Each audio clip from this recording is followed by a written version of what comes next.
Welcome to WJ Live, where we equip listeners with the truth. My name's Josh Manning, Deputy Managing Editor for the Western Journal, and today I'll be joined by George Upper and Joe Setyen.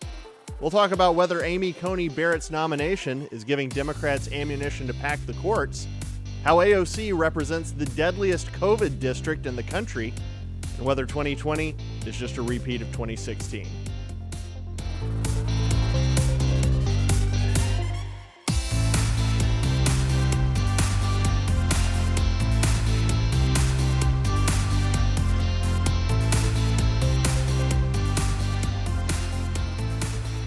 Judge Amy Coney Barrett is now Justice Amy Coney Barrett, and the Democrats are not pleased, as you might expect. Shocking. Justice Barrett was confirmed in the Senate yesterday. She was then sworn in by Justice Clarence Thomas to be the ninth member of the Supreme Court, and that has prompted a lot of the same types of reactions from radical Democrats across that radical spectrum. Representative Alexandria Ocasio-Cortez of New York tweeted out that we should pack the court. Other liberals have basically said things along the same lines. Chuck Schumer has said that Republicans are going to regret confirming Barrett so close to the election. And Elizabeth Warren, the senator from Massachusetts, said that nothing should be off the table. So, my question for you guys is, it looks as though Democrats, if they can win a Senate majority in the upcoming elections, are going to try to pack the court, which means they are going to try to, if Joe Biden wins the presidency, it's contingent on Democrats winning both the Senate and the presidency. Yeah. If that happens, they are going to add the number of justices to the Supreme Court so that they can dilute the effect of the current 6-3 conservative majority.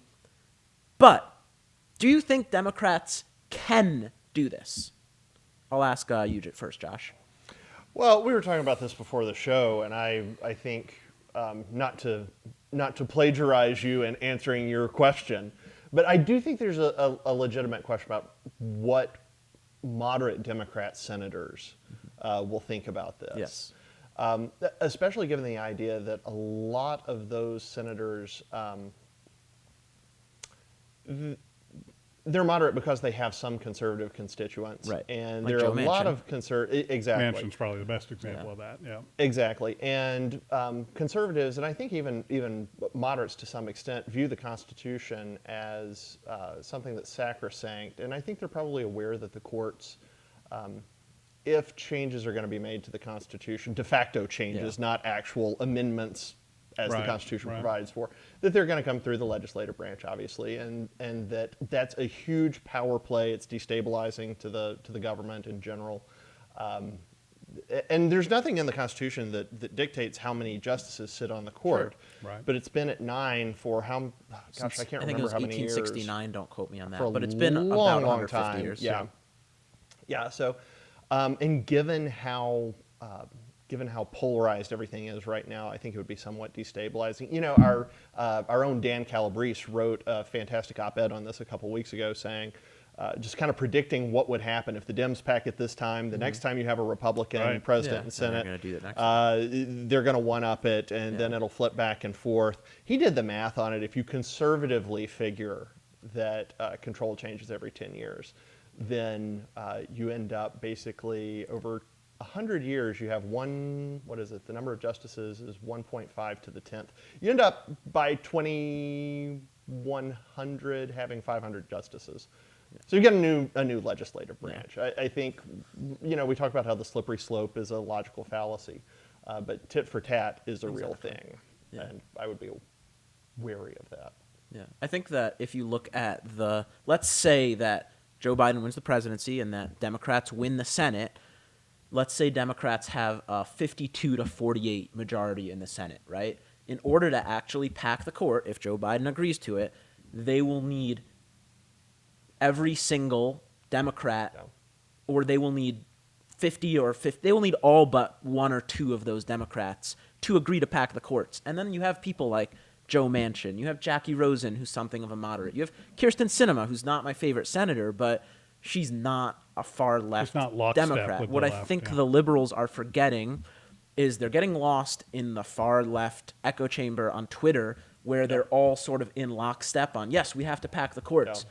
But I don't think that the mainstream Democrats, the so-called moderates, really want to do that. So, Joe, I'd be more comfortable with that answer, or I would have been more comfortable with that answer probably 5 years ago. Things have become so uncivil, even in the, historically the House of Representatives was the people's house. That's where all the sort of crazy antics happened. And if there's going to be a duel fought in Congress, it's probably going to be the House. And the Senate always had this level of decorum and professionalism, for lack of a better word. elitism. The elitism is a part of that. That has changed quite a bit. It's been changing, I would say, for probably 40 years. But you can go back even to the 80s and see, for example, Supreme Court justices who were confirmed by 99-1 votes or 99-0 votes, or where people were able to just cross the aisles and say, you know what, this guy's going to win. He's going to be confirmed whether I like it or not. He's clearly qualified. And so I want to be on record as supporting the institution of the Supreme Court and saying this guy's a valid candidate. I'm going to go ahead and vote for him. And so they would cross party lines and do that. And it was in the name of not even bipartisanship. It was in the name of the legitimacy of the judicial branch of the government. That's gone. That is gone. It may be reversible. I don't know. One thing I try not to do too much of is predict the future, but because I hate to be wrong, so I don't like to predict what's going to happen in the future. But that sort of civil decorum is just missing from the current Constitution of the Senate. So, whereas 5 years ago I would have probably very much agreed and said, they're going to have trouble getting those moderate Democrats on board. It's just really hard to predict right now. There is so much rancor in the Senate, in politics in general, certainly in the House. Going back to the Clinton years is when I think that now that's the first presidency of my adulthood, really. So that maybe it's just that's when I was really starting to pay attention. But that to me is when it really started to change, and so. Things that we would have thought impossible even a decade ago or two, like the ending of the filibuster for federal judges, for example, are not impossible anymore. So I wouldn't put anything past if the Democrats have the presidency, the Senate, and the House. I really wouldn't put anything past them at this point. Yeah. I just wouldn't. Sort of based off of your point, what you said, Sonia Sotomayor and Elena Kagan, both of President Obama's Supreme Court nominees, were confirmed by wide margins with significant Republican support. If you remember in 2018 when Brett Kavanaugh was being confirmed, and in the midst of that chaos, Lindsey Graham told Kavanaugh, hey, when you get to the court, tell Elena Kagan I voted for her because that was what we did. And that stopped really the minute President Trump took office. Neil Gorsuch was confirmed in a very, very close vote. Obviously, Kavanaugh, another close vote, and Barrett, third close vote. But I think that you're right, that it used to be that Supreme Court nominees were confirmed on bipartisan basis because they respected the institution of the Senate. That's it exactly. It was about the legitimacy of the government and coming together to demonstrate that. And when Trump was elected, the Democratic mantra was the illegitimacy of the presidency, and so that flipped on its head. So there's an interesting question that goes with that then, because you think back to the erosion of these institutions, and I think Clinton did a whole lot to erode at least the reputation of the White House. You can't do those things in the Oval Office without dragging the institution down. But you look at what happened with Move On. And those folks after Bush got elected. We used to talk about Bush derangement syndrome. We had no idea what we were talking about at that time. It was nothing. That was the common cold compared to Trump derangement syndrome. So So they delegitimized Bush. They delegitimized the election from the beginning. Now they've delegitimized Trump. And Republicans tried to delegitimize Obama with talk about birth certificates and these things. Sure. At some point, you stop delegitimizing the person and you begin delegitimizing the office. That's right. And that's a really disturbing It's a very thought. dangerous place to be. It's extraordinarily dangerous. So at what point, I think we're all concerned about what's going to happen here in a week from today. I was talking with my neighbor the other day, and I said, gosh, I'm just ready for this to be over. And he said, I know too. He said, I know. And I said, yeah, I'll take just about anything as long as there's a landslide. Right. I would like a landslide. Right. Because if we don't To have restore that, the legitimacy. Yeah. Exactly. I do think more conservatives than not will still respect the legitimacy of the office in the White House and that branch of government. I do not think the left will. If Trump wins again, I think, and Rush has said this for forever, they will move toward nullification ideas at that point, I think. And that's something that's really worrisome. Now, you talked about legitimacy, so that kind of brings up another question I have on this topic, which is if, let's say, Democrats pack the court, right? Big hypothetical, but let's say they do it. Are Republicans justified in doing it once they have a majority and a Republican president? And what does that mean for the legitimacy of the court, of the Supreme Court in the long term? If the court functioned as it should, then no. They're not justified in it. But they're not justified either. It doesn't really matter if the court functions the way it's supposed to and interprets the law. Problem is the court doesn't do that. Right. Justice Scalia talked about the contention of confirmation hearings and how we've recently begun to wake up to what was happening in the 60s. It took us a long time to figure it out, but 50s and 60s, all of a sudden you've got a really activist bench. And conservatives realized... not just the Supreme Court, but throughout the federal judiciary. Yeah. But conservatives realized, oh my gosh, they're basically legislating from the bench. If that's going to be the case, then we got to get people in there who are ideologically similar to us. By legislating from the bench, what do you mean by in the 50s and 60s? I think of Brown versus Board of Education, Loving versus Virginia, some very, very important Supreme Court cases that set sort of civil rights in stone. What do you mean by and I think, and I can't speak for Scalia, and I'm not a SCOTUS expert by any stretch of the imagination, but I know Scalia would argue some of those decisions, while the result was good, the way they went about legislating, the way they went about ruling on these things was not good. Yeah, he's made that argument about Roe as well, that whether or not you agree with the outcome of that decision, that the way that it was, that the court went about coming to that decision was completely illegitimate. And that lays foundation for just, more of that down the road. Right, and then you have to have ideological allies on the court as opposed to neutral arbiters. And when we left neutrality behind, at whatever point, Justice Scalia seemed to point to that to about the 50s, when we left that behind, all of a sudden it became partisan again. And we do have, in some ways, a sort of micro-legislative branch there. Yeah. It's a strange thing that the courts have said, that the courts have ruled on marriage, something like that. I mean, that's an odd thing, especially when legislatures exist kind of to hash these things out. So all of this, of course, is predicated on the question of who wins this year, who wins the election.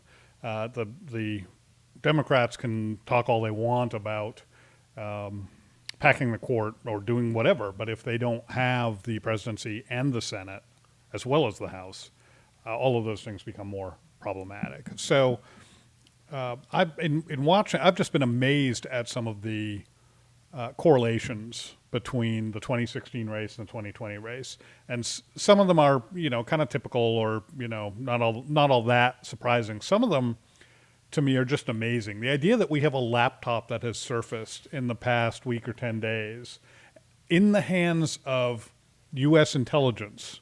Where have we seen this before? In 2016, right? I mean, that's just bizarre to me that, it's the same device in the hands of the same people at roughly the same time, vis-a-vis the election.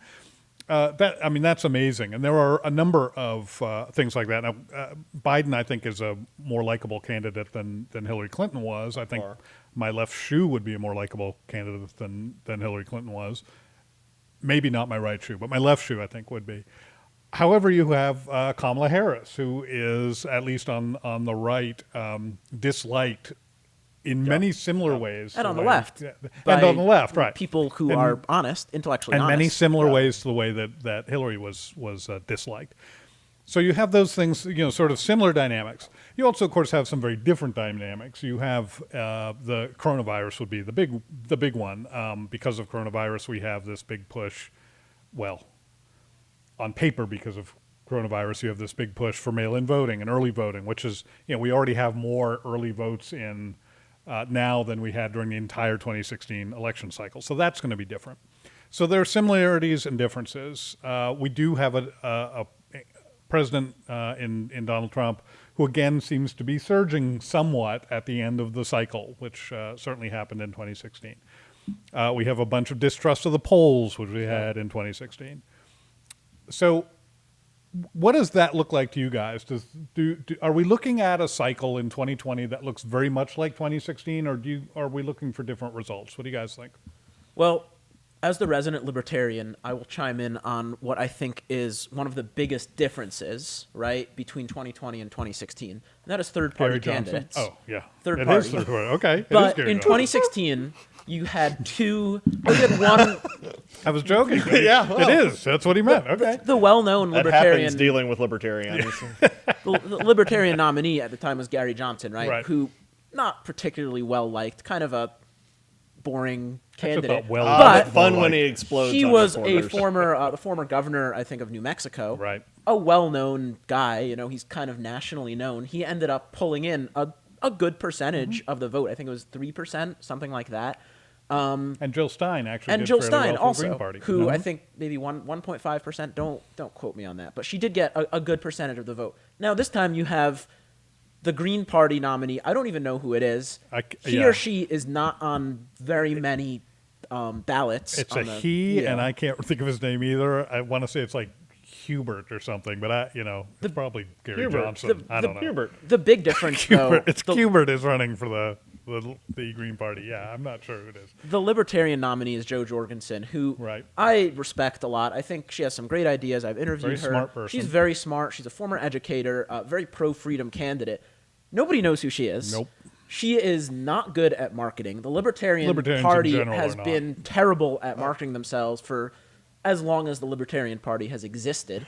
And this time they don't have the benefit of a nationally known former U.S. governor, Right. which means she's going to get a lot less votes than Gary Johnson got last time around. And Right. if you look at the margins of victory, I mean, Yeah. those votes are a good enough point. to swing the swing states. The Green yeah. Party candidate isn't even on the ballot in a Right, number of exactly, states, exactly. as I recall. So I think the third party, while they will not, obviously the third party is not going to win, but the lack of a well-known I think third that's the party first time I've candidate. heard a libertarian say that there was no chance for a third-party candidate to win. Let's have You're that. not. That's You're right. intellectual You're right. Can we honesty, maybe put that folks. on loop? Can we just maybe run that Intellectual one a few times? I just want to savor that. I'm sorry, Joe. Go ahead. No, just the fact that it's not a nationally known figure, it means less people are going to Totally vote agree. Libertarian this Totally time agree. around. Totally agree. And that's huge because third party does have the chance to swing the election. Now, does that help Trump, or does it help Biden, or do those people just stay It's home? basically impossible to know because I think people have a tendency to say, okay, libertarians are conservatives who are just more conservative. And that's not necessarily true. Right. Amoral. Because libertarians are very liberal on immigration. They're very liberal on civil liberties. Drug Unfortunately, they are very liberal on abortion. Most libertarians are pro-choice. Yes, they're very, very liberal on drug policy. They think you should legalize all drugs, legalize prostitution. Which would be more of a Biden-Harris Of course, position. they are conservative when it comes to fiscal policies. So that's a long way of saying it's hard to tell. It's Yeah. hard to tell whether they're going to vote for Biden or they're going to vote for Trump, or whether they're going to stay home. Yeah. But it's a big enough group of voters that Yeah. it can swing the election either way. And those are people who are probably not going to vote for Jo Jorgensen. They might write in Kanye. It's entirely They might. possible. It's a possibility. Yeah. I don't know where he is on drug legalization, but I think he might be a libertarian on it. I imagine he's a libertarian on a Very libertarian on criminal justice on a reform. number Oh, sure. of things, of things. Yeah, and there's something to be said for that. That's funny, George. That was exactly what I was going to ask Joe, because I don't know how it'll Whether they're cut. going to vote for Kanye. Yes, which way it's going to cut, because libertarians are so difficult. It does just reinforce, though, that this really is, the entire election really is all about Trump. It's a complete referendum there, and the polling, Which is what Biden has tried to make it. Yeah. Yeah. Yeah. Frank Luntz came out yesterday, I think, and said, look, if we get this one wrong, like we got 2016 wrong, my industry's finished. I hope he's correct about that. I hope he's correct. I don't think he is. I hope he's correct. Should I go off on polls again? Kayla, I'm asking our producer if I should go off on polls again, because I think people really like it when I get mad about polls. Can I push back on that for a second? trying to anything to stop the poll I conversation? think I'm the only one who likes it when I go off on polls. Go ahead, Joe. Just remember that in 2016, the margin of victory in the popular vote in the Real Clear Politics polling average Was in the about week right. before Election Day was very close to being right. That's At least it correct. was within the margin of error. That's right. The polls were right off keeps by forgetting that much. Right. They weren't. They had Hillary up by 3.1%, if And I she won by recall 2%. correctly. Exactly. Yeah. So it was a national poll, which doesn't mean all that much, but that average was And about right. even within the swing states, they got a lot of it wrong. They were within the margin of error in Yep. many of those cases. They were within the margin of error on the wrong side, Yeah. and Trump and won. that's fine, but they are, whether or not they're collaborators or useful idiots for the media and the left, I'm not sure which it is, but the media fetishize those polls. Yes. And still as does. they are so this year as well. extensively. Yeah. And the media didn't, I mean, it's just such typical overreach. They didn't go with the polling data. They went with what they thought the polling data, the outcome they thought the polling data indicated. If you remember, at the Exactly. beginning of Tuesday night, Exactly. 2016, the New York Times needle was all the way Right, over here right. for Biden, Yeah. and then through the night. For Hillary, yeah. Pardon me, for Hillary, yeah, and then through the It's like night. it goes over. 97% And now they've chance. eliminated the needle entirely. It's gone. Right. And so I hear what you're saying, but the media, which has, I mean, I think the reason the polling industry exists as it does today is because the media uses them to establish narrative. Sure. And to the extent that That's exactly right. the polling industry got in bed with them on that, and was basically willing to be used that way, almost prostituting themselves. If it blows up on them again, I wonder if Luntz is right. I wonder if it will damage them more heavily. They were hurt badly by 2016. I wonder Absolutely. if it'll be more significant this time around. I just don't. I hear what you're saying about the popular vote, and we all know this. But at the end of the day, it's not that. At least at this point in the Republic's history, it's not that that ultimately matters, and that galls the left. That's why I go just off to on no national polls, end, because and they're you're interesting, trying to do it again. but they're not indicative. Tell us how you feel about registered voters. Registered voter polls are my favorite. I just love to poll a bunch of people, a third of whom I know aren't going to vote. That's a great sample to pull from, Joe. Thanks for bringing that up. You know, sample size just fluctuates wildly now. You'll have a poll of 500 people. You'll have a poll of 2,000 people. It's not as good as an adults poll, though. That's my favorite. When you can just get some adults together who, you don't even know what country they're from or are they... All right. Speaking of adults who don't know anything, I want to quickly talk about AOC. This is not super, it's tangentially election related. We don't have a lot of time, but anyway. We have plenty of time. All the time in the world. All the time in the world. So Harvard has released a wonderful new tool that lets you look at coronavirus infection rates and deaths by congressional district. Josh, where did you go to college? So that's a lot of fun. I did my grad work there, but I'm Harvard University. I do not endorse Harvard, mainly because they admitted me. That's a testimony to their quality. But anyway, if you arrange that data by congressional district with the most deaths per 1,000 people, you come up with the top 5 are run by, you guessed it, Democrats. We've got New York's 5th, Gregory Meeks. He's been in office 22 years. New York's ninth, and I'm going these from best to worst, if you can say that the fifth most deaths is best. Okay. New York's ninth, Yvette Clarke, 13 years in office. New York's sixth, Grace Meng, 7 years. New York's 15th, Jose Serrano, 30 years in office. And they talk about Trump needing to be prepared. He was in office for 30 years. And then, of course, we have our favorite, New York's 14th, AOC. She's been in office almost 2 years. Out of every 1,000 people who live in New York's 14th, about 3 of them have died due to COVID. Horribly sad. So it's incredibly sad. It's compared to the world before COVID, yes, it is very sad. On the scale of the horrible things that could happen to humanity, it's not as bad as a lot of things. Right. And that's one of the issues with how everybody covers this. They don't contextualize it that way. But anyway, a couple of quick questions. First off, if it's that bad in New York's 14th, where AOC is the district AOC is supposed to represent, supposed to be helping, if it's that bad, where in the world does she get off lecturing all the rest of us on how we should govern, how we should live our lives? Yeah, is that legitimate for her to do when things are that bad back home? No, it wasn't. I don't know if that's even the reason I'd say it's illegitimate, but yeah, it is illegitimate. I understand New York. These are all New York City districts. They have very dense populations. They have older populations. This is where we had all kinds of nursing home issues, right? Poorer populations. So poorer populations, right? So just as I would say that I don't think that Donald Trump has a whole heck of a lot to do with how many people are dying from COVID, or maybe I should say dying with COVID. I'm not sure I believe estimates of how many people are dying from it. But I don't really hold him responsible for that. And so I wouldn't probably hold a representative responsible for that.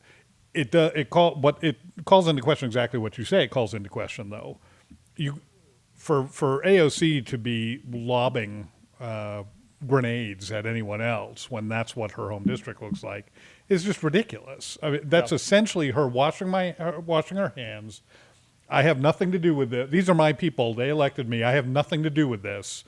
It's all on you, guy from Washington, who is so much further distant from this than I am. That doesn't make any sense. Or you, voter, who pulled the lever for Trump. Right, exactly. It's you can't have your cake and eat it too. Either politicians aren't responsible for it, or politicians are responsible for it. And the narrative on the left is the politicians are responsible for it as long as the politicians are Donald Trump. Exactly. That's the narrative from the left. It's ridiculous. It's the foundation of that narrative is somebody could have been in office to prevent all these deaths, which is.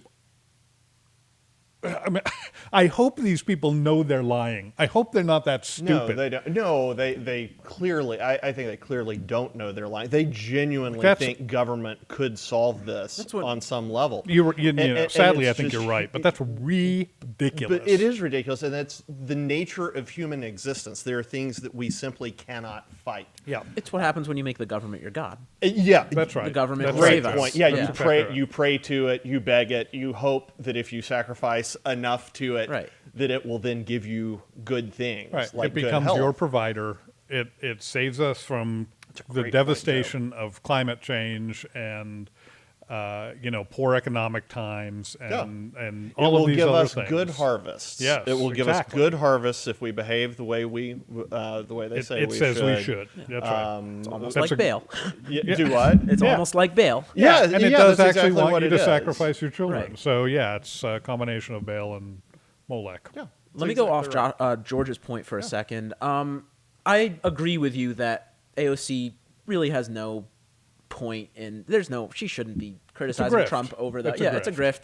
It's the politicians are always gonna blame the other politicians for whatever bad thing is happening. That being said, I think you're looking, when you say run by Democrats, I think you're looking at the wrong Democrats because you're looking at the federal officials, right? And federal congressional representatives, their job is not to take care of their specific district. When they do that, it's called earmarks or pork, when they put money for their own districts in legislation, right? What their job is to do is to make federal laws and to represent their district's best interests, but they're not making the policy for New York City, and they should not, because That's not the federal government's job for the most part. But you can look at New York and say, okay, it's been run by Bill de Blasio and a very liberal city council. And before that, it was run by Mike Bloomberg. And before that, it was run by Rudy Giuliani, who was, I have my issues with, even though that was a while ago. But it's been run by Democrats or Mike Bloomberg for a very long time. That's where you have to look when you're saying it's run by Democrats, not the federally elected officials. Yeah. That is an excellent point. And it goes back to if you've been doing this, if you've been voting for Democrats since the 60s. I mean, or the 50s. Remember, we went 40 years with a Democrat majority in the House, if I remember correctly. If you've been doing that for that long and things are still that bad. I mean, we see this I'm from Memphis. We see this in Memphis with the political dynasties there, the Democrat political dynasties. There's horrible poverty and crime in Memphis, horrible. But the people continue to vote in a direction that's just incredibly destructive. Anyway, that's great point, great discussion. We're out of time now. A couple you want to of talk about election coverage? Yeah, a couple of program notes for next week in general. So the WJ Live will not be airing at our normal time on Tuesday because we're going to start a little bit later and go a lot longer. We're going to be covering the election well into the evening, starting 6:30 p.m. Eastern, 3:30 p.m. Pacific. See, I got those times right? Well done. I believe that's Well the first time I've ever done that correctly. 6:30 p.m. Eastern, 3:30 p.m. Pacific. We'll be live on YouTube, on Facebook. You can find us at westernjournal.com. Of course, WJ Live is powered by the Western Journal. Strongly recommend that you subscribe to our YouTube channel. YouTube, owned by Google, of course, owned by Alphabet. Not a fan of conservative media. They do not want you watching us. It's that simple. They would prefer you watch almost anybody else, preferably Rachel Maddow. But, there's Turks. There's the young Turks, yeah. Exactly, that grift. Practically anybody else other than the Western Journal. So go to YouTube, WJ Live, powered by the Western Journal on YouTube. Subscribe there. Click that bell so that you get notifications every time we have a new episode up because you don't want to miss any of those. Also, starting next week, so we'll be here late Tuesday, then Wednesday, Thursday, and Friday. Instead of just Thursday next week, we've been producing on Tuesdays and Thursdays, but we're going to be at our normal time at, now I am going to mess up the times, 5 p.m. Pacific. I'm sorry, I did it. 5 p.m. Eastern, 2 p.m. Pacific. Yeah, I'm never going to get those times right. 5 p.m. Pacific, 5 p.m. Eastern, we'll fix all this in post. 5 p.m. Eastern, 2 p.m. Pacific. We will not. I'm sure they won't. They're going to leave all of that in there. We will not. Because they enjoy it so much when I do that. Let me talk about polls for a minute. No, I won't do it. 5 p.m. Pacific, 2 p.m., 5 p.m. Eastern, 2 p.m. Pacific. Good night. Wednesday, Thursday, and Friday next week because we believe that there's going to be plenty of election coverage to talk about, even well beyond Tuesday night. Whether we can call it Tuesday night or not, that's a separate question. But even if we can, there's still going to be a lot to cover after that in the aftermath of the election. So join us here Wednesday, Thursday, and Friday next week, 5 p.m. Eastern, 2 p.m. Pacific. And be here Tuesday night as well for the best election coverage you'll be able to find online. We'll see you then. Starting to wonder what's in your mug, George. You know exactly what's in my mug, Joe. Hey guys, thank you for joining us today. If you're listening on Apple Podcasts or Spotify, you can catch each episode live on our YouTube channel. If you're joining us on YouTube, click on the subscribe button below or check out past episodes over here. And if you liked today's episode, make sure to give us a thumbs up below or leave a comment. It really helps us out. Thank you again for joining us, and we can't wait to see you again on the next episode of WJ Live.